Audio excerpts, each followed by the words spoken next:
Halo komiters. Eh ini ada request dari salah satu anggota kita.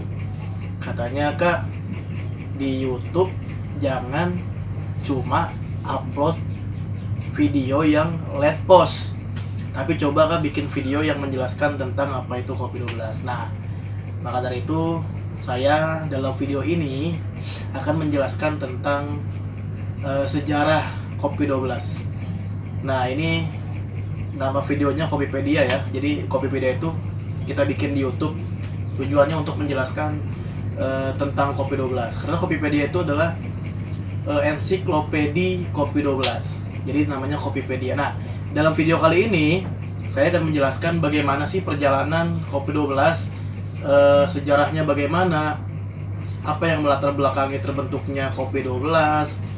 Kenapa namanya Kopi 12? Kenapa nggak kopi 2 gelas? Atau misalkan namanya teh manis dan lain sebagainya. Ya, kita akan jelaskan. Tapi sebelum itu, jangan lupa buat di subscribe channel YouTube ini supaya kamu tidak ketinggalan informasi terbaru yang ada di Kopi 12. Kalau udah di subscribe, like, komen, dan share ke teman-teman kamu. Jangan lupa untuk menyalakan lonceng notifikasinya ya. Oke, saya akan menjelaskan bagaimana sejarah terbentuknya Kopi 12. Karena saya ini adalah yang mendirikan dan dibantu dengan teman-teman saya, karena memang saya tidak bisa melakukannya dengan sendirian. Kita sebagai makhluk sosial pasti perlu bantuan orang lain. Jadi teman-teman, ini komunitas pelajar Indonesia 12 tahun wajib pelajar atau Kopi 12 itu sudah ada sejak tahun 2015. Nah, tahun 2015 itu saya menjalankan ini komunitas hanya berdua saja dengan teman saya namanya Samjim. Nah, Samjim ini teman saya kenal dengan beliau itu dari Iqra Institute.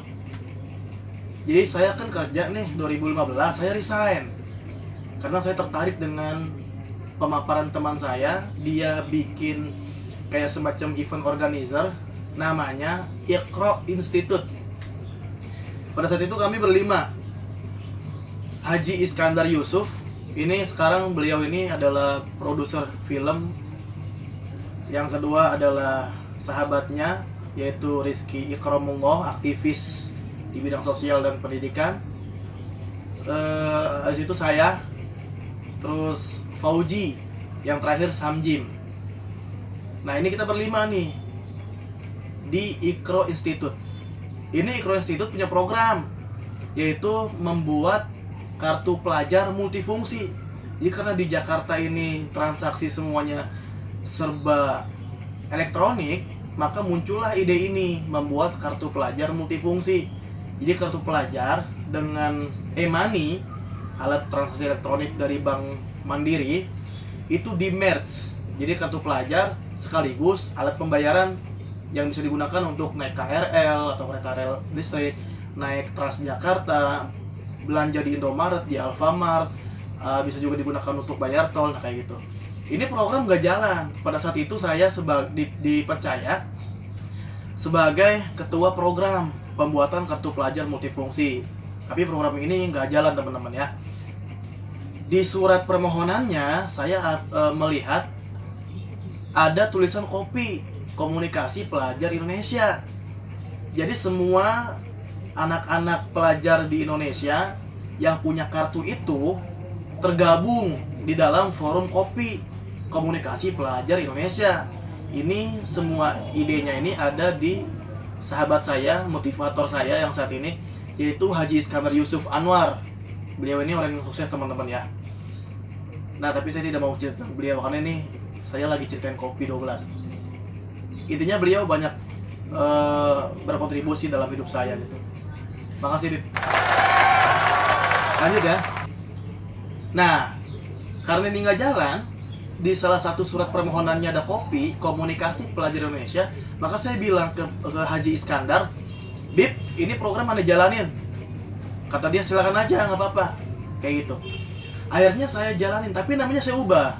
Biar suatu saat ini besar, amin gitu ya. Jadi nggak ada yang bisa mengklaim. Makanya saya ganti jadi Komunitas Pelajar Indonesia. singkatannya sama tapi artinya beda. Biar nggak sama-sama banget, belakangnya saya kasih angka 12. Jadi kopi 12, saya bingung 12-nya apa, karena saya suka sama ST12. Mirip kan sama Charlie Van Houten. Kau gadisku yang kopi 12. Ternyata 12 itu udah maknanya 12 tahun wajib belajar. Nah, 2015 saya jalankan tuh program kartu pelajar. Mumpung yang di Ikro Institute nggak jalan programnya. Ini program bagus sebetulnya, potensial. Kalau kita berhasil menggarap kartu pelajar di berbagai sekolah, kita pegang 20 sekolah aja, kita udah punya tabungan tetap setahun sekali. Orang bikin sama kita. Itu satu sekolah aja kan bisa rata-rata 200 murid. Kalau misalkan kita megang 20 sekolah kan kita udah punya pegangan untuk setahun itu. Jadi itu dari segi bisnisnya ya. Karena memang itu bisnis. Kita membuatkan kartu pelajar multifungsi. Nah, saya jalankan di kopi. Saya cuma berdua waktu itu dengan si Samjim. Ya. Alhamdulillah kagak jalan. Karena berdua doang, kagak punya tim. Nah, maka dari itu saya udahlah nih kopi 12 nggak ada yang namanya program kartu pelajar, nggak ada. Jadi di situ saya sama Ajim sama si Samjim ini udah nggak menjalankan program itu lagi. Singkat cerita, saya ajak teman-teman saya yang dari IPNU, Ikatan Pelajar NU, karena saya waktu itu aktif di Ikatan Pelajar Nahdlatul Ulama atau IPNU. Saya pernah menjabat sebagai Ketua Ranting Kelurahan Jembatan 5 selama 3 tahun. Karena memang belum ada kadernya waktu itu, jadi saya menjabat selama 3 tahun. Nah, saya ajak teman-teman di IPNU. Ya, memang yang paling susah itu adalah mencari orang yang komitmen. Teman-teman di IPNU memang mereka sudah punya kesibukan yang lain. Jadi mereka tidak bisa dengan saya untuk menjalankan ini kopi 12. Maka dari itu, saya mengajak teman-teman dekat saya. Yang pertama ini ada Rio Sutoro. Rio Sutoro ini sahabat saya, teman waktu kecil. Jadi waktu SD kita teman ngaji, teman di satu pengajian. Di SMP di Sanawiyah ini kita satu kelas, alhamdulillah. Jadi lebih dekat lagi dengan beliau. Beliau itu Rio Sutoro ini orangnya IT banget, jago banget di IT-nya. Dan saya kagum dengan beliau jago ngedit desain grafis, gambar-gambar kayak gini nih. Nah, jadi saya menjalankan kopi 12 ini dengan beliau. Saya ceritakan ini kita punya visi misi begini. Ajak lagi satu temen saya namanya Kariski Hamdani, ini yang sampai sekarang masih bertahan ya. Terus saudara saya satu orang namanya Fahri. Jadi kita berempat, saya, Kario, Kak Fahri dan Kariski Hamdani. Alhamdulillah kagak jalan. Jadi memang yang paling susah itu nyari teman, nyari tim yang komitmen. Itu susah banget teman-teman. Itu seleksi alam. Di semua organisasi pasti begitu. Tidak semua tim berjalan sesuai dengan harapan, sesuai dengan rencana. Pasti tengah jalan ada yang oleng, ada yang keluar dan lain sebagainya. Itu sudah lumrah di dalam kita berorganisasi. Nah, saya tinggal berdua doang nih dengan si Kariski Hamdani. Saat itu saya cari lagi timnya. Saya dapat lagi tim, itu adik-adik saya di Pramuka Al-Mansuriyah.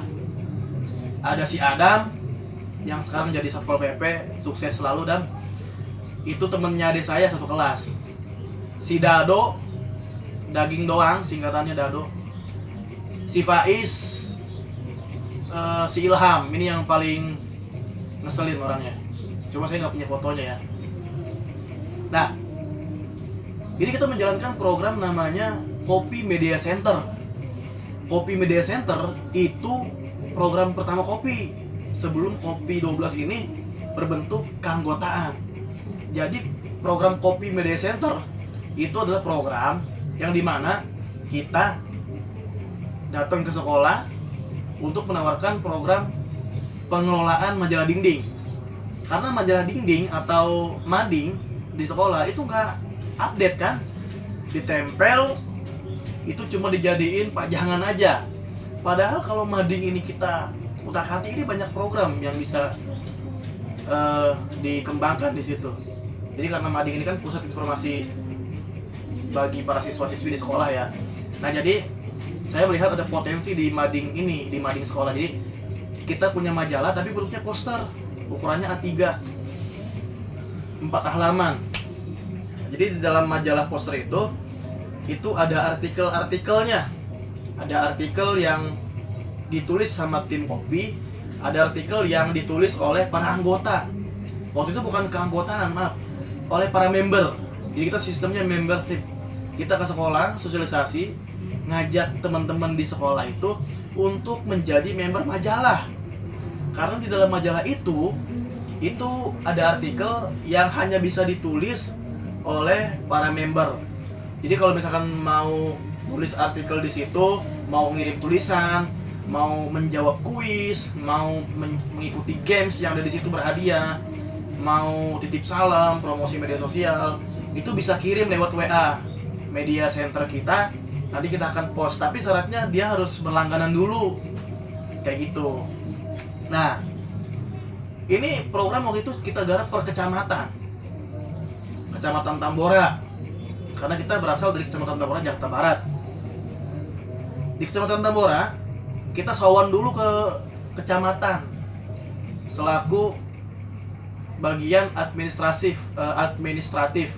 Jadi ketika kita meliput apa-apa yang ada di Kecamatan Tambora, kita udah punya izin.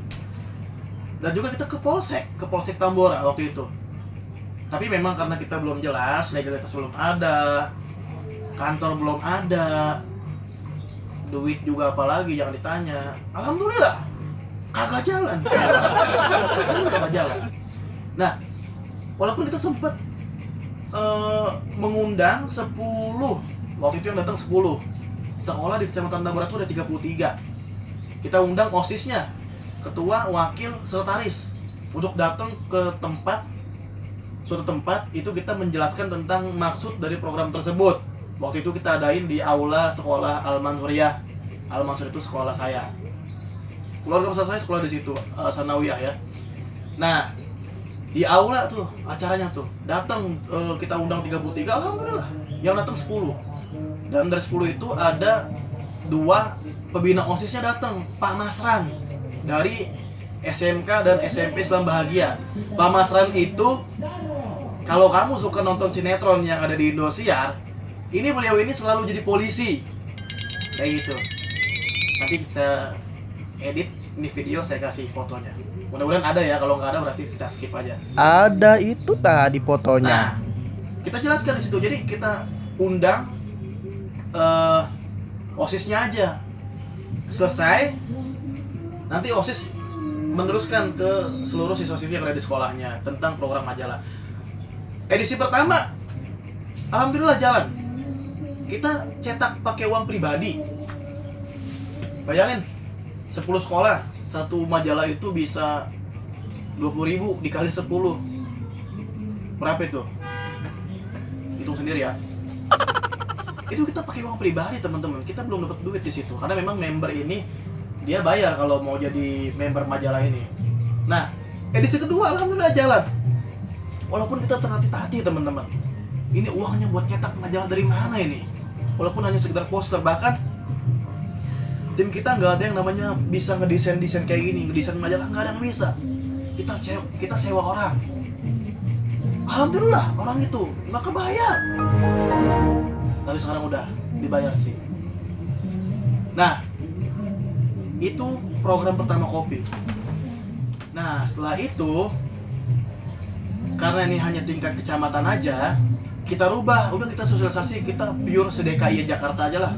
Nggak usah per kecamatan Tambora, kecamatan Taman Sari, kecamatan Kalideres, kecamatan Grogol. Ribet. Masing-masing kecamatan nanti harus punya kantor. Sedangkan kita ini komunitas duafa, kagak punya duit. Nah, jadi kita sosialisasi lagi nih di tahun berikutnya, di tahun ajaran baru kalau nggak salah. Jadi waktu itu 2016, 2017 itu kita sosialisasi ke sekolah-sekolah. Alhamdulillah ada 30 sekolah yang kita datangi. Jadi majalah itu pure namanya Kopi Media Center, bukan lagi Kopi Media Center Tambora, Kopi Media Center Kalideres, bukan. Jadi bukan per kecamatan, jadi pure se-DKI. Nah, Salahnya kita dari sosialisasi di 30 sekolah itu ke majalah edisi pertama jaraknya kejauhan, sehingga teman-teman yang ada di sekolah itu ketika kita tempel majalahnya mereka lupa ini majalah siapa, ini dari mana, apa sih kopi. Waktu itu yang desain majalahnya saya. Daripada kita nyewa orang buat ngedesain majalah, kita nggak punya uang, udah kita aja desain sendiri. Saat edisi kedua majalah, kita undang semua member majalah yang udah daftar sama kita. Dan sekolah-sekolah yang terakhir yang kita datangin dari 30 sekolah itu datang ke Basecamp Kopi. Nah, ini acara pertama kopi ini di Basecamp Kopi di Jalan Al Amanah nomor 1 Kavling Porli, Kelurahan Wijaya Kusuma, Grogol, Jakarta Barat. Alhamdulillah majalah ini kita nggak nyetak pakai uang sendiri. Jadi waktu itu saya tawarkan program majalah ini untuk kampus saya kuliah, kampus Unba Jakarta, kampus kebanggaan saya. Kebetulan ketua yayasan Al-Amanah Matlul Anwar itu orang Angke. Saya kan tinggal di Pasar Buah Angke, ini stasiun Angke, Jakarta Barat. Ini Pak Andi ini orang Angke dulunya, tinggal di Angke, sehingga dengan keluarga saya sangat akrab. Makanya saya kuliah di situ pun rekomendasi dari keluarga beliau, dari kakaknya beliau, Bu Uum. Ya. Jadi saya tawarkan Pak Andi, ini saya punya majalah, saya tempel di sekolah-sekolah setiap 2 minggu sekali, setiap hari Rabu. Mau nggak ini jadi programnya kampus Unma? Sekalian kita merekrut para pelajar yang ada di sekolah tersebut. Ternyata Pak Andi selama ini memperhatikan saya di Facebook. Beliau selalu komen, mantap, dahsyat, dan lain sebagainya. Sedangkan kita kebetulan kita nggak punya majalah, kita nggak punya dana nih untuk cetak majalah, kita kerjasama dengan Pak Andi. Dan di situ kesepakatannya apa? Pak Andi mensupport biaya cetak majalah selama 1 tahun. Sebulan itu 500.000. Setahun ke depan ditanggung sama Pak Andi. Edisi kedua kita undang. Kita bikin undangan di majalah itu untuk mendatangkan teman-teman member majalah. Akhirnya datang, ini acara pertama kopi. Acara pertama kopi yang datang kurang lebih 40 orang. Nah, sejak saat itulah Kopi 12 viral di kalangan pelajar di daerah Jakarta Barat, khususnya di Kecamatan Tambora, Grogol, dan Taman Sari. Walaupun waktu itu sempat kita dapat anggota dari Bogor, Cilebut, Tangerang, Bekasi, Depok. Karena di situ kita ada kewajiban anggota itu one get one, 1 orang wajib ngajak 1. Kayak gitu. Nah, itu sekelumit perjalanan terbentuknya Kopi 12. Program majalah ini berakhir pada edisi ke-5. Karena memang ternyata kita ubah majalah tersebut karena kurang SDM. Jadi setiap 2 minggu sekali kita harus ngedesain, kita harus nyetak, kita harus datang ke sekolah untuk kita nggak punya tim untuk itu. Maka dari itu kita sepakat dengan teman-teman anggota yang lain untuk yaudah ini program kita nonaktifkan aja. Kita yang penting kumpul seminggu sekali di Basecamp. Alhamdulillah jalan. Sampai sekarang. Nah, itu sejarah terbentuknya kopi, teman-teman. Dan akhirnya Pak Andi, Ketua Yayasan Al-Amanah Matlul Anwar, ngasih kita Basecamp. Ini kantor buat kopi, ini legalitas buat kopi. Nanti saya SK-kan. Alhamdulillah sekarang kita udah punya legalitas. Padahal saya sempat bingung, ini Kopi 12 bisa jalan nggak ya? Kita nggak punya legalitas, kantor nggak punya, kayak gembel. Alhamdulillah ikhtiar kita selama ini membuahkan hasil. Nah, itu tadi sedikit kisah perjalanan terbentuknya Kopi 12. Jadi teman-teman udah tahu ya bagaimana terbentuknya Kopi 12. Kalau kurang paham, komen aja nanti di video di kolom komentar, nanti akan kita jawab. Mungkin itu aja yang bisa saya sampaikan. Terima kasih banyak sudah menonton video ini. Jangan lupa di like ya, tinggalkan komentar yang positif dan membangun untuk kemaslahatan Kopi 12. Doakan terus teman-teman, mudah-mudahan Kopi 12 ini bisa tetap eksis, membina para pelajar yang ada di Indonesia. Nantikan video-video yang lainnya, pantau terus channel YouTube Kopi 12 karena kita paling gini seminggu sekali pasti ada video baru. Kalau ada yang mau request kita bikin video apa, tinggalkan di kolom komentar ya. Terima kasih, saya Reza. Assalamualaikum warahmatullahi wabarakatuh.